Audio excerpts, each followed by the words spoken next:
Hi hello నమస్తే welcome to RJ Renu vlogs YouTube channel. కుంభకోణంలో ఉన్నాం కదా. ఇప్పుడు నెక్స్ట్ టెంపుల్ మనం అయోధ్య వరకు వెళ్ళక్కర్లేదండి. మనం కుంభకోణం వెళ్తే అయోధ్యలో బాలరాముల వారి విగ్రహం ఎలా ఉందో అలాగే ఉంటుంది. పదండి వెళ్దాం. మంచిగా అది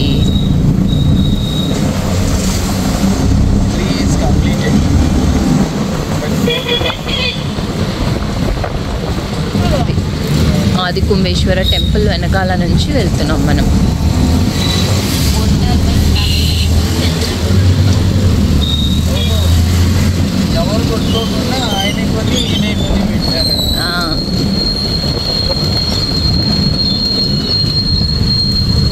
ఆంటీ చూస్తుంది, పోస్టర్ చూస్తుంది ఆడ నిలబడి. కుంభేశ్వర్ టెంపుల్ నెక్స్ట్.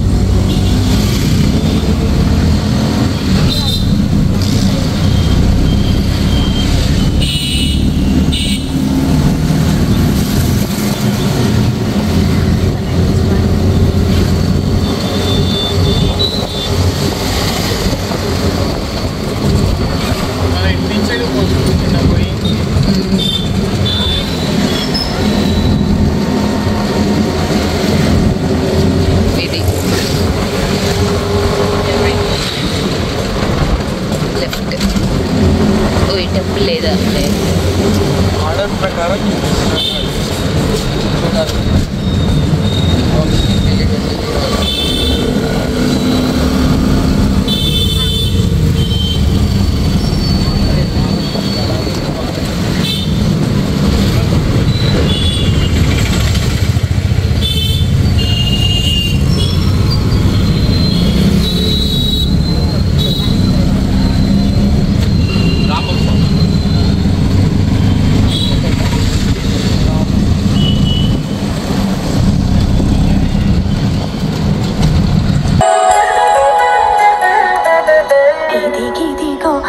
రాముడు ఈడనే కొలువుండినాడు,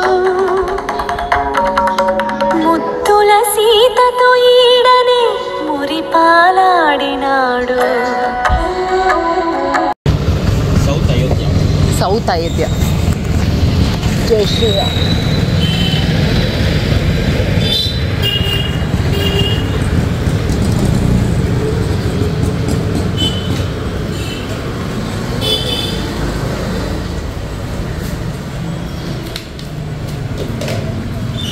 అలా టెంపుల్లోకి ఎంటర్ అవుతూ ఉంటే అందరూ పూజలు చేస్తూ ఉన్నారు. ధ్వజస్తంభాలు ఉంటాయి కదా, ధ్వజస్తంభానికి తర్వాత ఇక్కడ ఈ స్తంభాలలో ఆర్కిటెక్చర్లో విగ్రహాలు ఉన్నాయి. సుబ్రహ్మణ్య స్వామికి అనుకుంటా వాళ్ళు పూజ చేస్తూ ఉన్నారు.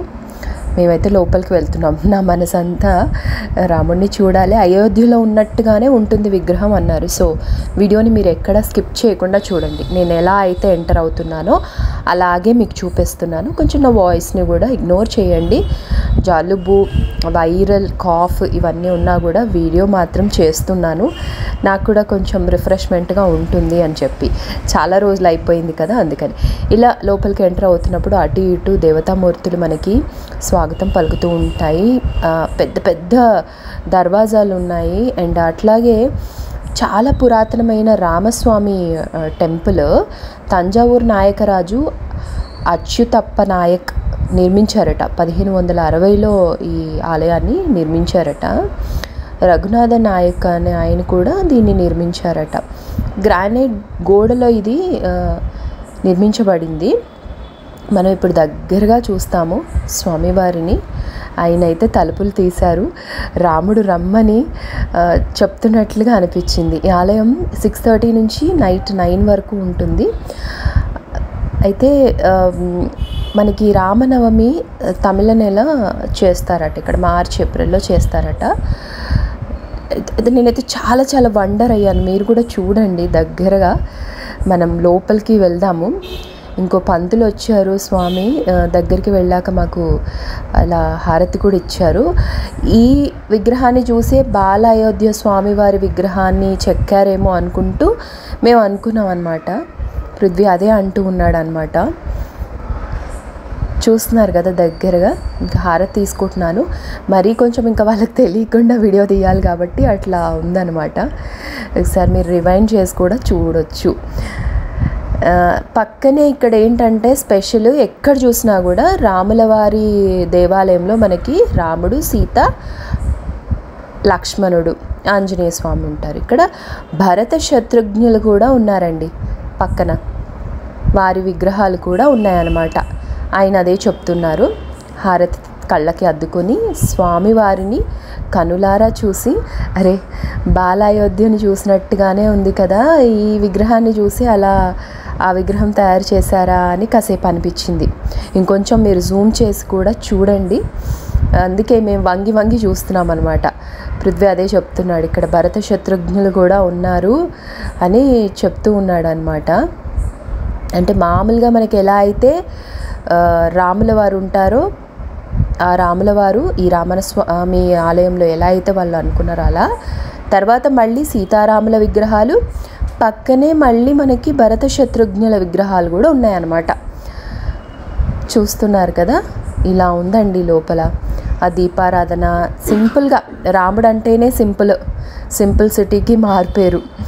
కళ్ళారా చూసుకొని ఇంకా బయటికైతే వచ్చాము. ఇంకా బయటికి వస్తున్నప్పుడు ఆ ఆర్కిటెక్చర్ అదంతా చూస్తూ ఉంటే ఒక తన్మయత్వంతో మనసంతా నిండిపోయింది. చూసి నాకు కాసేపు చాలు, క్వాలిటీ టైం అంటాం కదా, క్వాంటిటీ కంటే కూడా క్వాలిటీ ఆఫ్ టైం అక్కడ మనము స్పెండ్ చేయటం సూపర్గా అనిపించింది.